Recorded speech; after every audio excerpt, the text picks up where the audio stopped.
اگر دل رو شما با خدا کردی،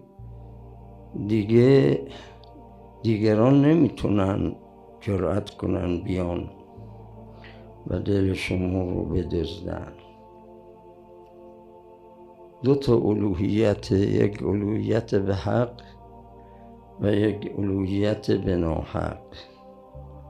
اگر الوهیت حقی رو شما تقویت دادی، اون الوهیت دیگرها اونها به کلی از پیش بصیرت شما کنار میرن. یعنی بصیرت و بینش واقعی در شما تجلی خواهد کرد.